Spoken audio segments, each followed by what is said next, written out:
సార్వత్రిక ఎన్నికల ముందు వైసీపీ అధినేత జగన్ వ్యూహాత్మకంగా అడుగులు వేస్తున్నారు. దీనిలో భాగంగానే ఎన్టీఆర్ జిల్లా మైలవరం నియోజకవర్గానికి సంబంధించి సీఎం జగన్ కీలక నిర్ణయం తీసుకున్నారు. మైలవరం నియోజకవర్గానికి చెందిన పార్టీ పరిశీలకుడిని మారుస్తున్నట్టు ప్రకటించారు. పార్టీ పరిశీలకుడుగా ఉన్న అప్పిడి కిరణ్ కుమార్ రెడ్డిని తప్పిస్తూ ఆయన స్థానంలో కర్ర హర్షారెడ్డిని నియమించింది వైసీపీ అధిష్టానం.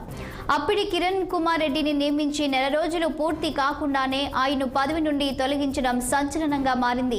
నియోజకవర్గ కార్యకర్తలతో గొడవ కారణంగానే అప్పిడి కిరణ్ కుమార్ రెడ్డిని తొలగించినట్టు తెలుస్తుంది. నియోజకవర్గ అభ్యర్థి సర్నాల తిరుపతిరావు ఫోటోల కంటే పార్టీ పరిశీలకుడైన కిరణ్ కుమార్ రెడ్డి ఫోటోలే పెద్దవిగా పెట్టుకున్నారట. ఇది కాస్త టీడీపీ సోషల్ మీడియాలో వైరల్ కావడంతో వెంటనే అప్రమత్తమైన వైసీపీ అధిష్టానం దిద్దుబాటు చర్యలు చేపట్టింది. దీనిలో భాగంగానే వైసీపీ అధిష్టానం ఈ విషయం కీలక నిర్ణయం తీసుకున్నట్టు సమాచారం. మైలవరం పరిశీలకుడుగా ఉన్న అప్పిడి కిరణ్ కుమార్ రెడ్డిని తొలగిస్తూ ఆయన స్థానంలో కర్ర హర్షారెడ్డిని నియమించింది. వచ్చే ఎన్నికల్లో బీసీ కులానికి చెందిన సర్నాల తిరుపతిరావు యాదవ్ వైసీపీ నుంచి పోటీ చేస్తుండగా టీడీపీ నుంచి సిట్టింగ్ ఎమ్మెల్యే వసంత కృష్ణప్రసాద్ బరిలోకి దిగుతున్నారు.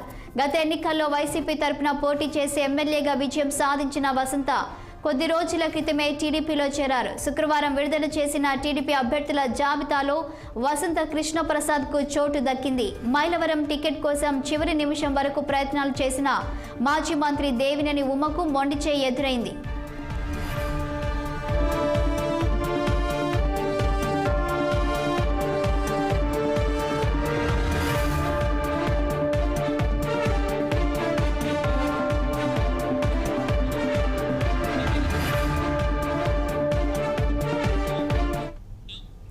దీనిపై మరింత సమాచారం మా ప్రతినిధి పవన్ లైవ్ లో అందిస్తారు.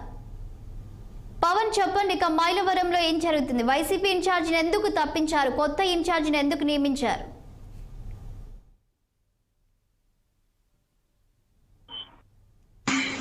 పవన్ చెప్పండి.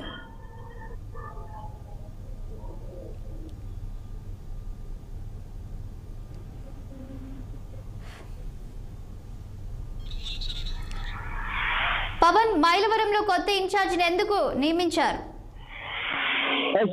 ఏదైతే చూడొచ్చు, ఆంధ్రప్రదేశ్ సార్వత్రిక ఎన్నికల్లో ఈసారి కూడా వైఎస్ఆర్ కాంగ్రెస్ పార్టీ విజయం సాధించాలని చెప్పి కూడా రాష్ట్ర ముఖ్యమంత్రి వైఎస్ జగన్మోహన్ రెడ్డి ఇప్పటికే పార్టీ నేతలకైతే మాత్రం దిశానిర్దేశం చేస్తా ఉన్నారు.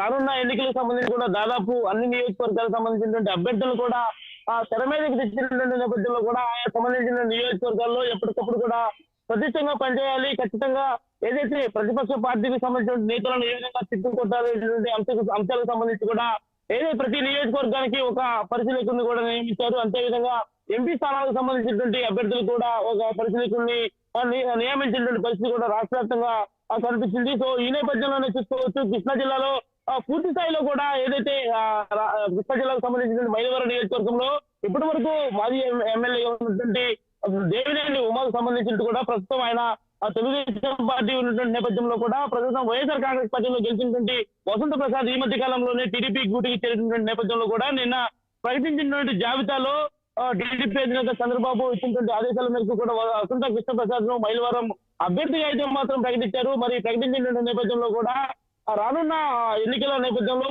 పూర్తి స్థాయిలో కూడా మైలవరంలో తెలుగుదేశం పార్టీ జెండా ఎగరవేయడమైన లక్ష్యంగా వసంత కృష్ణప్రసాద్ పనిచేయాలని చెప్పి కూడా ఆదేశాలు అయితే మాత్రం జారీ చేశారు. కానీ ఇక్కడ చూసుకోవచ్చు, వైసీపీ జగన్ ఏదైతే ముఖ్యమంత్రి వైఎస్ జగన్మోహన్ రెడ్డి అయితే మాత్రం పూర్తి స్థాయిలో వసంత కృష్ణప్రసాద్ ఎప్పుడైతే తెలుగుదేశం పార్టీ గూటికి చేరారో వెంటనే అక్కడ పార్టీ పరిశీలకుడుగా ఉన్నటువంటి అప్పిడి కిరణ్ కుమార్ ని కూడా తప్పిస్తూ కుర్ర హర్షారెడ్డి అనేటువంటి వ్యక్తిని కూడా తిరిగి మరలా పార్టీ పరిశీలకుడిగా మార్చినటువంటి పరిస్థితి కూడా కనిపించింది. ఎందుకంటే అక్కడ ప్రస్తుతం పార్టీకి సంబంధించినటువంటి ఈక్వేషన్స్ మారినటువంటి నేపథ్యంలో వసంత కృష్ణప్రసాద్ ఇక తెలుగుదేశం పార్టీలో చేరాడు కాబట్టి అక్కడ ఎమ్మెల్యే అభ్యర్థిగా పోటీ చేస్తున్నాడు కాబట్టి ఇక రానున్న ఎన్నికల్లో మైలవరం సంబంధించినటువంటి మైలేజ్ కాస్త తక్కువగా ఉన్నటువంటి నేపథ్యంలో కూడా వెంటనే దీనిపై అధిష్టానం మాత్రం తీవ్ర స్థాయిలో కూడా అక్కడ ఉన్నటువంటి పరిచయకుని మార్చేందుకు కూడా ఇప్పటికే సన్నాహాలు పూర్తి చేసి అప్పిడి కిరణ్ కుమార్ ను తప్పిస్తూ కుర్ర హర్షారెడ్డి అనేటువంటి వ్యక్తులు కూడా తీసుకొచ్చారు. ముఖ్యంగా చూసుకోవచ్చు,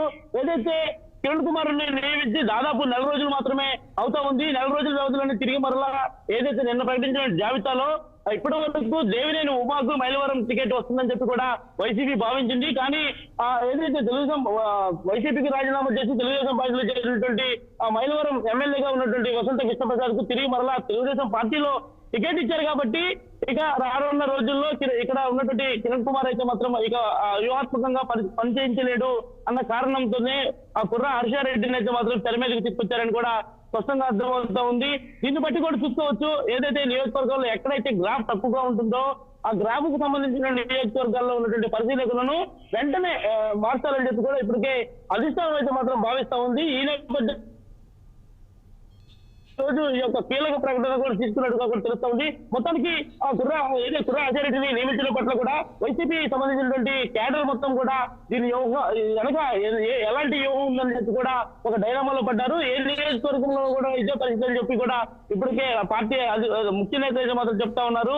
ముఖ్యంగా నియోజకవర్గాల్లో పరిశీలకులుగా ఉన్నటువంటి నేతలంతా కూడా సమన్వయంతో అభ్యర్థులను తెర మీద తీసుకురావడమే కాకుండా వారికి సంబంధించినటువంటి సమస్యలపై ఎప్పటికప్పుడు కూడా కింది స్థాయి లెవెల్ నుంచి పై స్థాయి లెవెల్ వరకు కూడా పనిచేయాలని చెప్పి కూడా భావిస్తా ఉన్నారు. కాకపోతే ఇక్కడ జరుగుతున్నటువంటి పరిణామాలు అక్కడ ఉన్నటువంటి ఈక్వేషన్స్ నేపథ్యంలోనే ఈ యొక్క మైలవరం సంబంధించినటువంటి పరిశీలకులు కూడా మార్చినట్టుగా కూడా మనం భావించాలి. చాలని థ్యాంక్ యూ పవన్.